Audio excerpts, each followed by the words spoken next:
After the next breath is taken, everything switches up in and out of itself.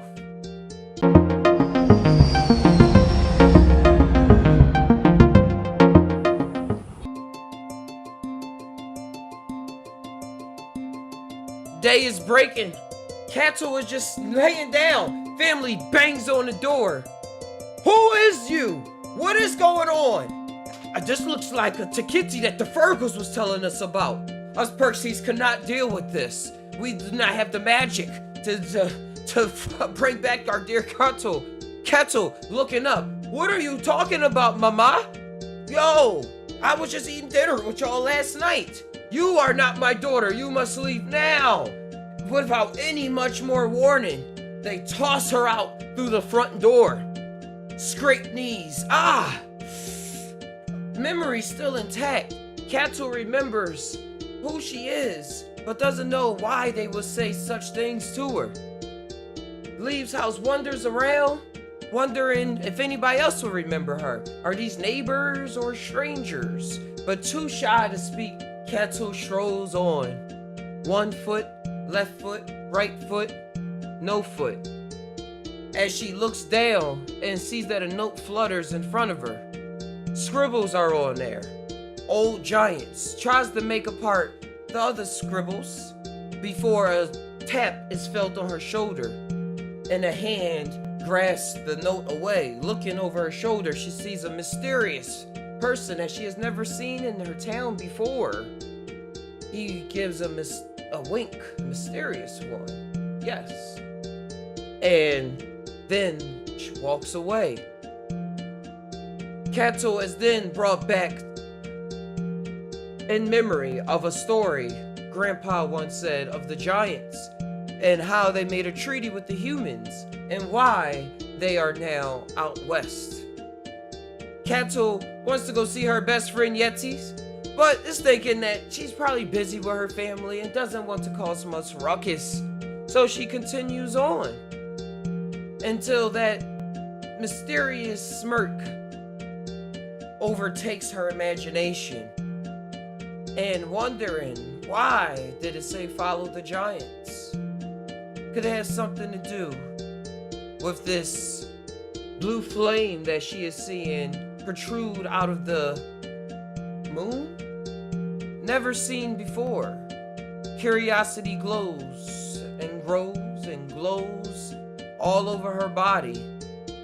Catol thinks, if they don't even know me anymore, could they ever love me? I wonder if the giants know anything about the Takis, and if they can help describe what my parents were telling me about. I've never heard this story. What am I?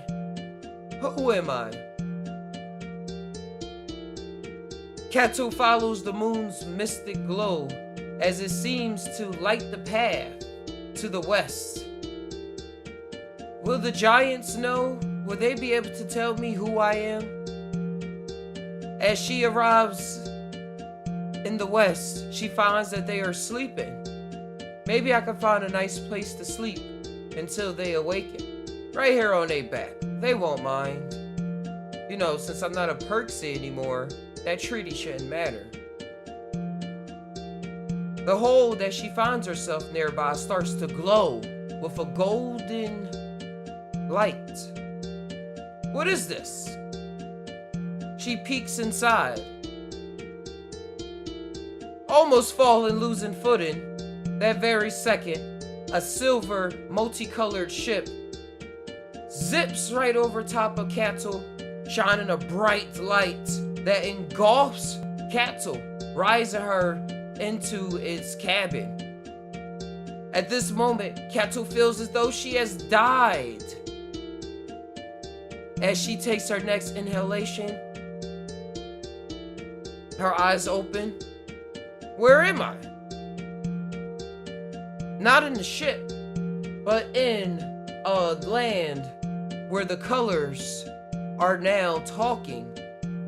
And the talking is now turning into geometry, bouncing off of vibrating waves that seemed to be full of its own life. But not long after the next breath is taken, everything switches up in and out of itself. What was now a leg of a tree is now a building where Catol jumps because there are now people walking on every side of her. Crowded. Murmurs of, I need to go this way, I'm late for work.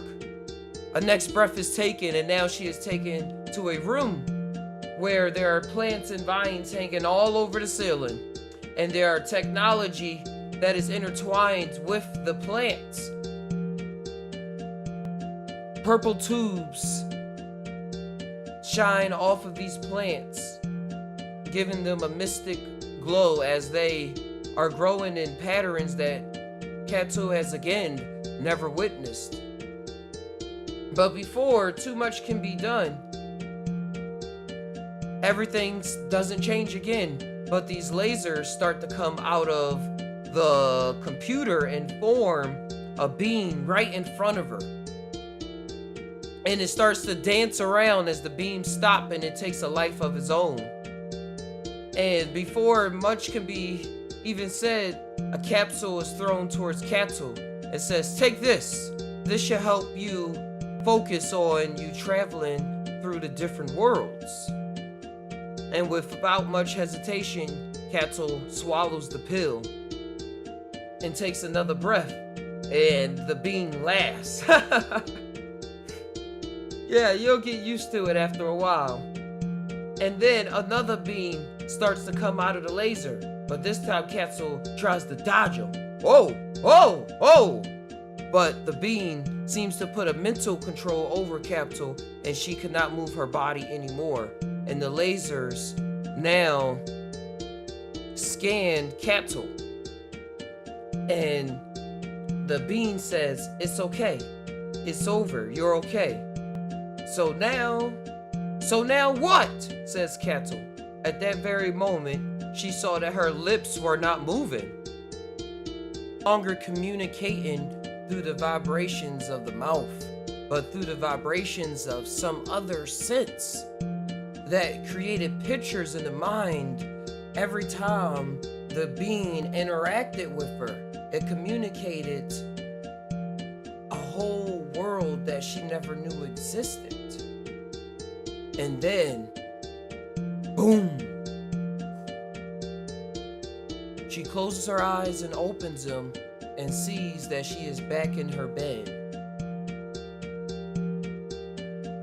She looks out the window and sees that the giants are now walking through the town.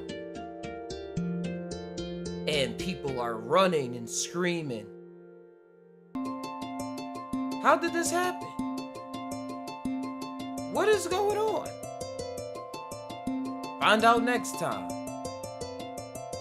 in the Tatastic Adventures